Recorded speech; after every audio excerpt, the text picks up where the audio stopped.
Welcome back to another UNC Tar Heels football recruiting podcast here on TarHeelIllustrated.com. And if you happen to be watching us via our YouTube channel, that is called Tar Heel Illustrated. I'm THI publisher Andrew Jones, and joining me as she always does when we talk Carolina football recruiting, the publisher of ncpreps.com in our network here at rivals.com, and our director of football recruiting, Miss Deana King. And Deana, we have been spent the last week and a half going through each position group for a class of 22 football targets for UNC as the dead period is about to end. Monday night at midnight, dead period's over. Kids start visiting the next day. For the first time in 15 months, they could see face-to-face with coaches. They could get inside the inner bowels of every facility across the country. And the recruiting process is going to hit the highest gear possible. You are bracing for it. You've already been grinding leading up to it. And a big part of that grind has been putting together the series that began close to 2 weeks ago. We're finishing it off here with the defensive backs. And so people, if they're new to this, you've had a written piece that we run on the site. The next day, we run a podcast to discuss it. The only way you can access the written stuff is if you are a premium subscriber. And trust me, we don't hit on everything in the podcast. It's in the written stuff. And of course, if you want to access all of our hot recruiting stuff for the month of June, and as well as basketball recruiting, you need to be a premium subscriber. So head on over to TarHeelIllustrated.com, $8.33 a month, and you can be a member of our community. And the message boards are really starting to percolate, Deana. Had about a 3-week lull in May where everyone was kind of taking a breath and exhaling. Now it's starting to pick up again. So exciting times over at THI. And exciting times when you think about Dre Bly, that Jay Bateman, the secondary back there at Carolina. They love Rude Boys, and they're in the hunt for some more Rude Boys. And we're going to discuss 6 of them in this podcast, really 5. We're going to start with Tayon Holloway, who's already committed, one of 4 members of the class of 22 to commit to Carolina. He's a 4-star DB from Virginia Beach.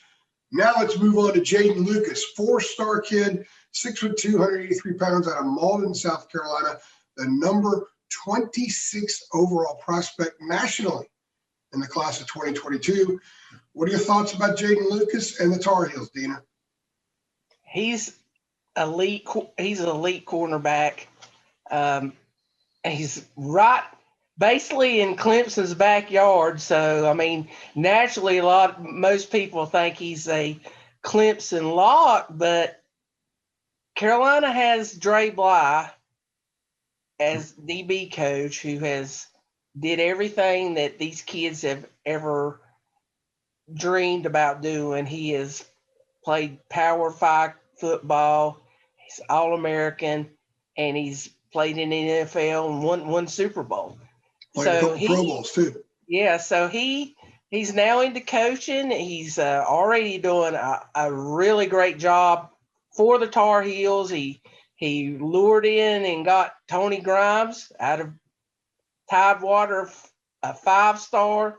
So he's building his track record, and I believe the Lucas camp is really considering the Tar Heels just based on Dre and the trajectory of this Carolina football program. Now, I know Clemson is up there. Ohio State is really big on him as well. So it's going to be a familiar theme in this podcast with UNC battling Clemson for a lot of these kids. Well, Lucas also has a teammate who's taken an official at Carolina in June as well. So tell us a little bit about that. And might those 2 recruitments affect one another or not?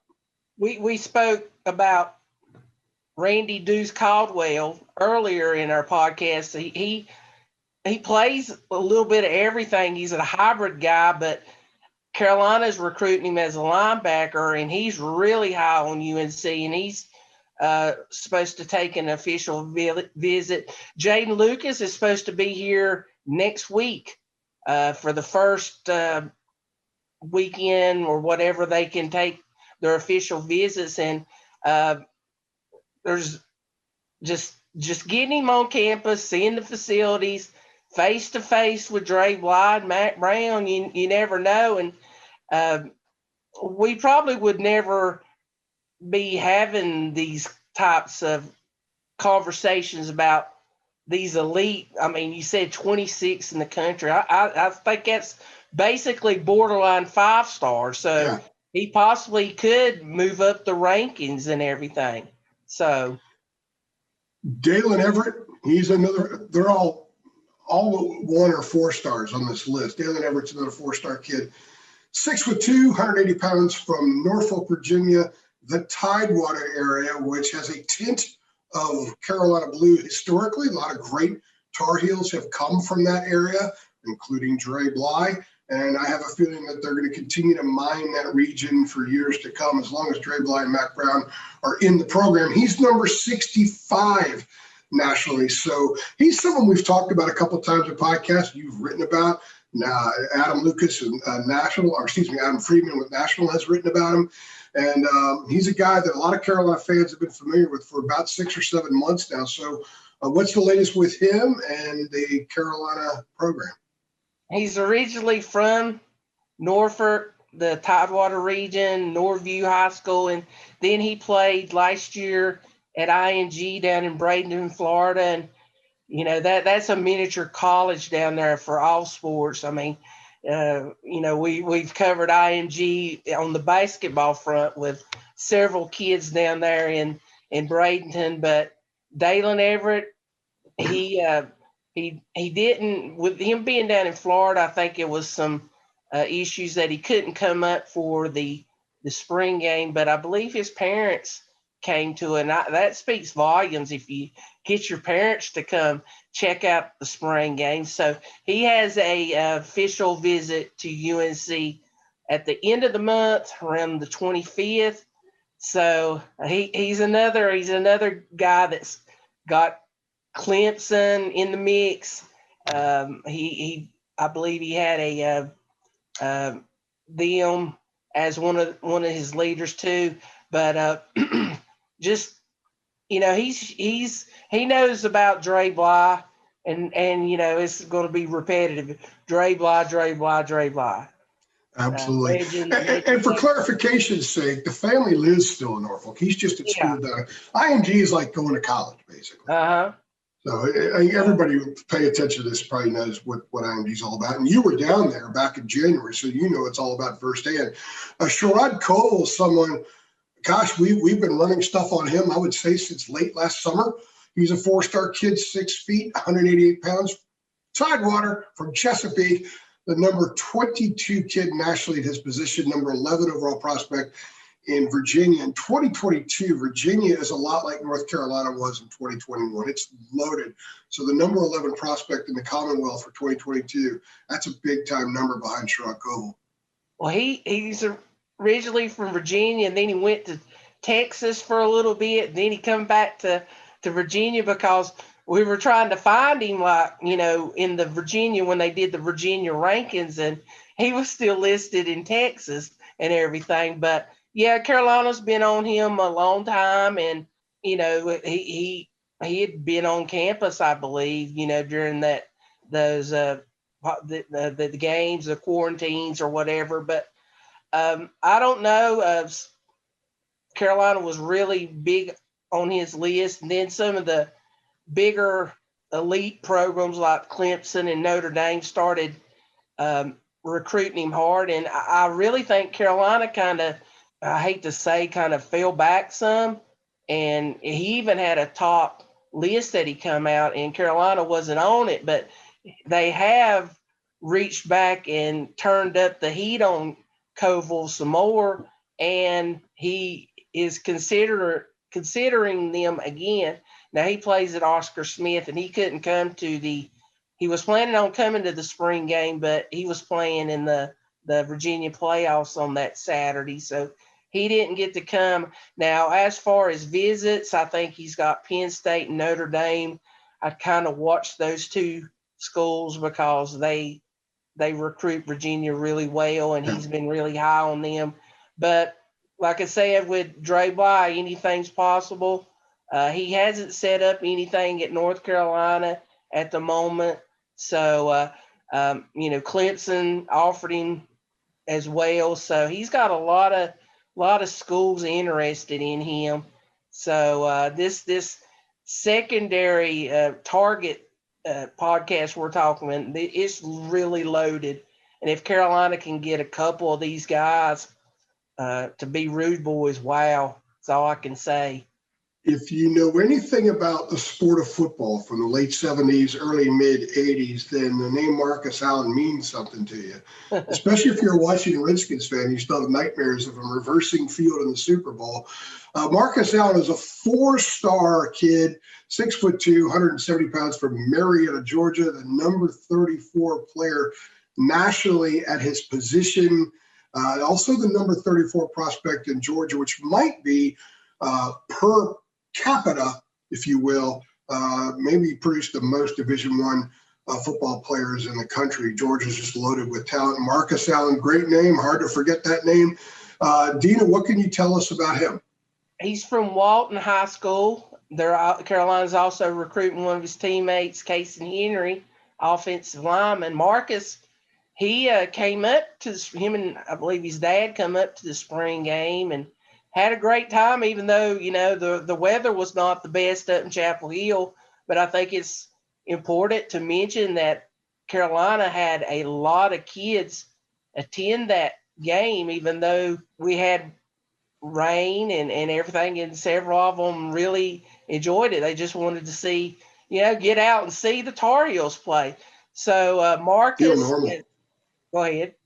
I said, they just want to feel normal. Yeah. Take in Marcus, something. he has a official visit. I believe he is, the 25th. So he will be there when with Jalen Everett's there for official visit at UNC. Georgia Tech, him being from right outside Atlanta, and his brother transferred back to play for Georgia Tech. There's some family ties there for Georgia Tech. So I know maybe Michigan's involved as well. So it's going to be interesting to see what he does. But definitely a lot of interest with him with UNC. Jake Pope, also from the state of Georgia. He's a 3-star kid, probably borderline 4, I would think. 6'1", 180 pounds, from Buford, Georgia. He's the number 34 athlete in the country. He's the number 38 prospect in the state of Georgia. We've been running stuff on him for a couple of years. He really, since he was like the end of his freshman year, or sometime his sophomore year, when there was some contact made, it just seems like Jake Pope should already be in college at this point. So, but he's a rising senior. So what is the latest with him, and how are things at this point with the Tar Heels? Yeah, I mentioned it seems like we've been talking about him forever. Carolina was one of the first schools that really was on him and recruited him hard.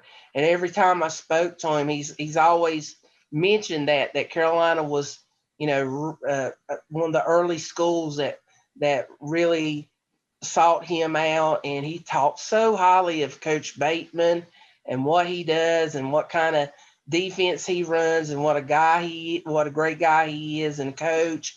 So he's got Carolina's in, we say these rankings, he's a 3-star, but his offer list is almost, a high 4-star when you got Alabama and Notre Dame and Ohio State. All those two teams came in a little bit later and offered him after he had started building relationships with some teams like North Carolina with Bateman and everything. So he's got 4 officials set up. He will be in Chapel Hill June 4th for his first official right there with Lucas. So it's important. I mean, he's got officials with Alabama, Notre Dame, and Ohio State coming up.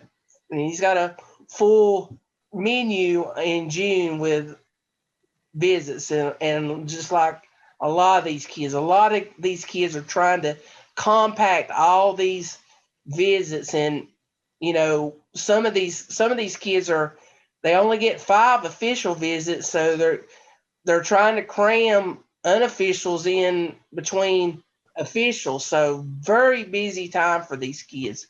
You But know, like I said, Jake Pope, Tar Heels really like him. He really likes the Tar Heels.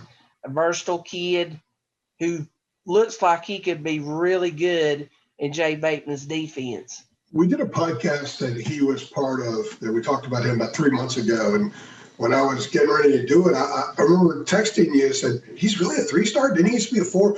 I've always thought he was a 4 because you look at the offer sheet, you look at the way people talk about him, when you read scouting reports, everything screams 4-star. So who knows, maybe he jumps up there. Okay, they have 4 commits in the class. 1 is a DB. We believe that they're going to probably max out at about 14. It's going to be a small class.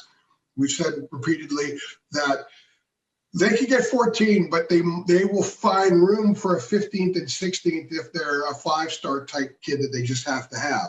So with 1 DB already in, how many more do you think that they will take? And do you foresee one of these kids at least ending up in Chapel Hill? I'll tell you, the defensive back position at UNC probably could be the most deep, and they've had so much attrition and injuries, and I would say they have to take maybe a couple more. They got 1, and I think they would take 2 of those guys we mentioned in a heartbeat because you just never know. And Lucas and Everett? I think Al? I think Everett is more than Lucas. I think just the awe of Clemson. Yeah. Well, I'm just talking about what they would take. Yeah. That I mean, I would think maybe the priority would be those 2 because let me ask you this. Of all the position groups in the program, the guys in the secondary appear to have more of a unique culture specific to their room. The Rude Boys were born long before this current staff got there, but Dre Bly is like the epitome of that. And he feeds into that culture in that room, not just the corners, but the safeties and the nickels as well. How much does that Rude Boy culture, how much is that starting to factor in the recruitment with some of these kids? Well, that group, when we watched them in practice, when we got to go down there, they're unique. They take the persona of Dre. Dre has always been the alpha, outspoken. I'm not going to say showboater, but he had extreme confidence. He's almost like Deion Sanders. Just a lot. And you see a lot of his players like that, kind of not being cocky or nothing, but they're taking the persona of him. I mean, and look, he brought in Tony Grimes, and that's a big selling point, I think, for some of these younger kids. Like, heck, if you're that good, we don't care if you're a freshman, we'll play you. I mean, they got proof. They put Tony Grimes in there at the Wake Forest game, and that's all it took. Yeah. He was there.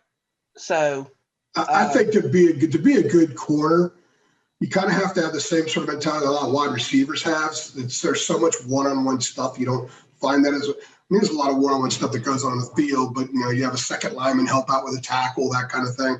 But when you're out there on an island, you've either got to shut them down, you got to get open. There's a different personality in a lot of those guys. And what I do like, and this kind of feeds into what you're talking about, is Dre and Mac, they allow that personality to show itself. As long as it's not offensive and then cross the line, they allow it to show itself in the field because guys have to be who they are. We saw that. If you go back to, I guess it was the Miami game when Grimes had that pick, that amazing pick that he had in that game, and the way he hopped up, and you saw, okay, he's just 18, but some of that personality is coming out. I think you have to allow personality to room like that because it's part of your football DNA. It may not be as much on the OL or even on the DL, but it absolutely is when you're out there on the corner, even at safety. It's part of this program gaining momentum. You seen what Josh Downs did against Texas A&M. A little jab at the Kick them down. A&M, but it's just, that's part of the game. And, DBs have to have a mentality because they, you see it all the time, especially cornerbacks. You feel like you're out there on an island and you got to defend that island. You're all out there by yourself. You got your man and it's all up to you. There's a reason a lot of defensive control backs. Your man that allows the defensive ends and the linebackers to possibly get to the quarterback. So you have to have a short memory. A different mentality. You may get beat one play and everybody sees it. You got to have a short memory. There's a reason a lot of DBs are also baseball players in their past, because you have to forget the at bat. You have to forget the mistake and move on. And DBs are absolutely like that. And certainly Dre played baseball too, by the way. So there's that connection again. Okay, well, Deana, this has been a fantastic series. I've thoroughly enjoyed it. I know that our subscribers have enjoyed it, and a lot of people on YouTube have. They are boned up. If you missed our previous videos, just scroll down on our YouTube channel. You'll find them all there. And in order to access Miss King's amazing stuff throughout the month of June, you're going to have to be a premium subscriber, because she's going to be popping stuff in her dandies on the message board, left, right, and center. She's going to be going crazy. David Sisk in basketball doing the same thing, because there's an official visit June 1st in basketball. So in order to get all that stuff and to be an expert, you got to go to TarHeelIllustrated.com, $8.33 a month, and it is yours for a whole year. Deana, awesome job on this series. Well, I got to say something. A lot of the fans, subscribers, they've been kind of like, oh, it's been quiet. Well, it's going to start next week. Yeah. So the calm before the storm. It's going to be, I believe it's going to be a great summer for Tar Heel football fans, because the talent that's coming to visit is just, and if you notice every podcast, we didn't have that many, they've been very selective of who they want. And how many times have we ever, a few years ago, if we did a podcast, we could be talking about 10 to 12 kids that, now they have 3, 4, 5 targets. Well, they haven't cast a big net. And there will be some kids, I think, that pop in June, some that pop in July. There's a chance they could get 13 or 14 in the books by the end of July, and then kind of hold out for a couple of 5s, maybe a couple of certain players. That's the way I kind of see things playing out here over the next couple of months. Plus, Deana's going to be in Chapel Hill. They have some day camps coming up in June. You're going to be there for those. A couple a day on the 11th, I think. A couple on the 12th. So there's going to be a lot of stuff from that as well. You have other camps that you're going to be at. So this is going to be one of the busiest months you've ever had, and I can't wait to see all the stuff you produce. She's Deana. I'm AJ. Thanks for stopping by.